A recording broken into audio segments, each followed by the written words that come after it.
중, 한국은 수소 메이저 국가. 수소 협력 희망. 조영신 베이징 특파원 광둥성은 중국 31개 성 직할 시 가운데 수소 사회 준비가 가장 잘 된 성이다.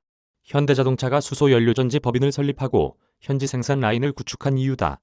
지난 14일 중국 광둥성 광저우에서 열린 한국-중국 수소경제협력 세미나에 참석한 오승찬 현대차 광저우 수소연료전지법인 총경리는 중국 현지 투자 배경을 이렇게 설명했다. 광저우 타운은 현대차 그룹의 해외 첫 수소연료전지 시스템 생산 공장이다. 지난 3월 기공식을 가진 타운은 내년 말 완공, 연간 6,400기의 수소연료전지 시스템을 생산한다. 오 총경리는 광둥성은 수소사회를 준비하고 수소사회 발전을 이끌겠다는 확고하고 명확한 의지를 가지고 있다면서 광둥성은 수소 관련 기반 시설이 잘 갖춰져 있을 뿐만 아니라 연료전지 부품 기업 등 산업체인 또한 잘 구축돼 있는 성이라고 평가했다. 한국은 수소 1군 국가. 장팡밍 중국과학원 광저우에너지연구소 주임은 세미나에서 한국은 미국, 유럽, 일본과 함께 수소 기술 1군 국가라고 평가했다. 대표적인 기업으로 현대차를 꼽았다. 오 총경리는 이 같은 평가에 대해 현대차는 20년 전부터 수소에 대해 꾸준히 연구했다면서 수소 관련 기술은 복합적이며 또 많은 시간이 필요하다고 설명했다. 수소 연료전지 시스템에 대해 오 총경리는 수소를 전기로 변환시켜주는 수소차의 핵심 기술이라며 전기 에너지는 모터를 회전시키고 모터의 회전력이 자동차를 구동시키는 구조라고 부연했다. 그는 중국은 우선 버스와 트럭 등 상용차에 수소 기술을 적용하고 추후 승용차에 적용한다는 계획을 세우고 있다면서 현대차는 수소 성숙도 등 중국 시장 상황에 따라 완성차 진출 여부를 검토할 것이라고 말을 아꼈다. 오 총경리는 핵심 기술 유출 우려에 대해 한국과 기술 격차가 존재하는 것은 분명한 사실이지만 중국도 기술 개발에 나서고 있고 시간이 지나면 격차가 줄어들 것이라면서도 현대차 지난 4년간 18,000기의 수소 연료전지 시스템을 생산해 완성차에 적용했고 유럽과 미국 등 수소 선진국에 수소 완성차를 수출했다고 강조했다.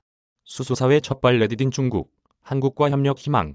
수소라는 단어가 중국 정부 보고서에 들어간 것은 2019년이다. 이전에는 수소라는 단어가 정부 공식 보고서에 등장한 적이 없다. 중국 정부는 지난해 14차 5개년 기간 중 수소를 미래산업으로 꼽고 집중 육성하겠다고 밝혔다. 시진핑 국가 주석도 지난해 9월 유엔 총회에서 2060년 탄소 배출량을 제로로 줄이는 탄소 중립을 선언했다. 시 주석은 탄소 정점이 되는 해는 2030년이 될 것이라며 2030년을 기점으로 매년 탄소 배출량을 줄여간다는 세부적인 목표도 제시했다. 중국 정부는 이를 위해 올해 베이징과 상하이, 광둥성을 수소 시범도시군으로 지정, 앞으로 4년간 수소 연료전지차 보급, 수소 충전소 확충, 핵심 부품 육성, 수소 안전 공급, 수소 장려금 등의 구체적인 지원 정책을 내놨다. 광둥성의 경우 앞으로 2025년까지 수소차 10,000대 보급, 충전소 200기 설치, 수소 가격 킬로그램당 35위안이라는 목표를 세웠다. 천외와 광둥성 상무부 부청장은 세미나에서 중국 정부는 전탄소로 전환하겠다는 강력한 의지를 가지고 있다면서 광둥성은 수소 연료전지 산업 클러스터를 구축, 수소 산업 발전에 기여할 것이라고 밝혔다. 그는 이어 중국 정부는 광둥성과 선전, 홍콩, 마카오를 단일 경제권으로 통합한다는 외강아우 대망구 프로젝트를 추진 중이며 광저우 황푸구 등은 GBA에 속하는 도시라고 강조했다. 그는 그러면서 광저우와 연결된 고속도로 34km마다 수소 충전소를 만드는 등 광둥성 광저우는 수소 산업의 전략 요충지가 될 것이라고 강조했다. 한재혁 주광저우 총명사는 수소 에너지는 국제 협력을 통해 보편적 에너지가 될 것이라며 한국은 광둥성 등 중국 정부와 정책적 방향을 모색할 것이라고 말했다. 이번 세미나에 참석한 중국 수소 관련 연구소 및 기업들은 혼자 가면 빨리 갈 수 있지만 멀리 가지 못한다면서 수소사회 건설을 위해 함께 멀리 가자고 입을 모았다. 수소사회 관건은 생산과 운송. 수소를 석유와 같은 에너지처럼 사용하기 위한 최우선 과제는 경제성 있는 생산이다. 수소는 우주 질량의 75%를 차지할 만큼 풍부하지만 생산하는 게 쉽지 않다. 수소는 태양광이나 풍력 등 자연에너지에서 나온 전기로 물을 전기분해해 얻을 수 있고 석유화학 공정에서 발생하는 부생물질에서도 뽑아낼 수도 있다. 또 다른 과제는 운송이다. 기체인 수소를 액체나 고체로 만들어야 운송이 가능하다. 고체로 만드는 방법이 있지만 현재로선 상용화하기 쉽지 않다. 액체로 만드는 방법도 있는데 -253도 액화시켜야 한다. -253도로 냉각시키려면 엄청난 에너지가 필요하다. 또 운송 과정에서 수소 손실도 적지 않다.